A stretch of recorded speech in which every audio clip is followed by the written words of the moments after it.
नमस्कार दोस्तों, मैं आपका जाना पहचाना नाम रामू गुप्ता जादुई कहानी चंद्रमुखी पार्ट 10 लेकर हाजिर हूं। अगर आपने इस कहानी के पिछले भागों को ना सुना हो तो पिछले 1 से 9 भागों को जरूर सुने, तभी आपको इस भाग में संपूर्ण मजा आएगा।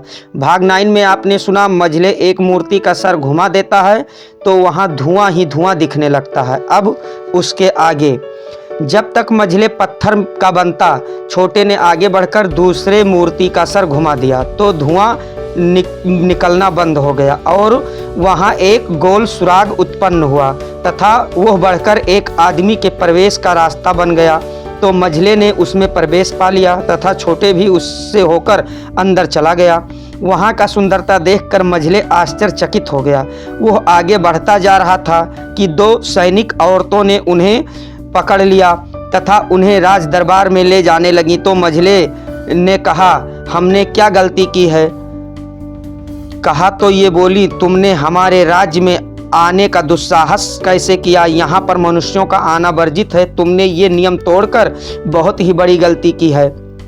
हम तुम्हें महारानी के पास ले चल रही हैं। दोनों ने मझले तथा छोटे को राज दरबार में हाजिर करके कहा, महारानी, ये दोनों हमारे राज्य में बिना आज्ञा के घुस आए हैं। तो महारानी ने मझले को ध्यान से देखा तथा उस पर मोहित हो गई, लेकिन उन्होंने किसी पर प्रकट न किया तथा बोली, सैनिकों, इन्हें ले जाकर हमारे सैन्य गृह के पास वाले कमरे में कैद कर दो। इन्हें दूसरे दिन रात दरबार में पेश करना।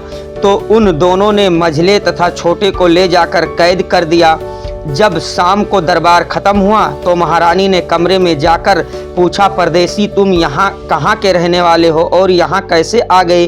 तो मझले ने कहा, हम दूर देश के रहने वाले हैं तथा अपने साथियों से बिछड़ जाने के कारण यहाँ पर फंस गए। तो महारानी ने कहा, तुम किसी बात की चिंता ना करो, यहाँ पर तुम्हें किसी बात की परेशानी नहीं होगी तथा जब चाहो चले जाना। तो मझले ने महारानी को धन्यवाद दिया तथा शुक्रिया अदा किया। तो महारानी वहां से चली गईं और मझले तथा छोटे सोने लगे। जब सुबह हुई तो महारानी ने मझले को कहा, चलो तुम्हें बागों में टहला लाऊं। तो मझले चल दिया तथा छोटे वहीं कमरे में रुक गया और मझले तथा महारानी बागों में पहुंचकर टहलने लगे। अचानक मझले की नज़र एक पेड़ पर पड़ी जिसकी डालियां सोने की थीं। तो मझले ने महारानी से पूछा, ये किसका पेड़ है? तो महारानी बोली, ये स्वर्ण कमल का पेड़ है, इसी से तो हमारा राज सोने की तरह चमक रहा है। तो मझले ने हाँ में सिर हिला दिया। तो महारानी बोली, इसी से हम अपने राज्य में किसी मनुष्य को घुसने नहीं देती। तो मझले ने कहा, मेरी तबीयत ठीक नहीं है, मैं कमरे में वापस जाना चाहता हूँ। तो महारानी तथा मझले लौट आए।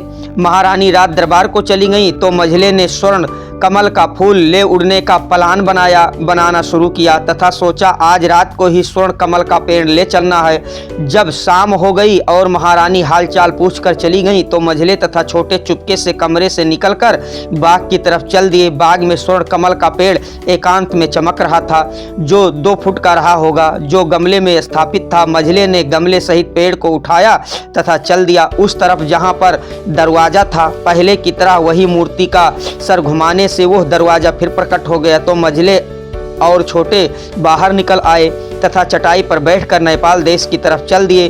चटाई ने उन्हें एक पल में ही नेपाल देश पहुंचा दिया तो वह राज्य भी सोने की तरह चमकने लगा। सुबह हो गई थी।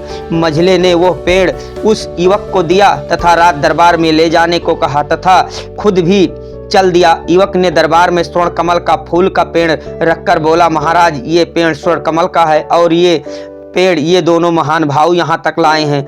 उसने मझले तथा छोटे की तरफ इशारा किया तो राजा बहुत ही खुश हुए तथा बोले, भले ही ये पेड़ ये दोनों लाए हैं, लेकिन इसमें तुम्हारा योगदान कम नहीं है, इसीलिए मैं तुम्हारे साथ अपनी लड़की की शादी करना चाहता हूँ तथा आधा राज्य भी दूंगा।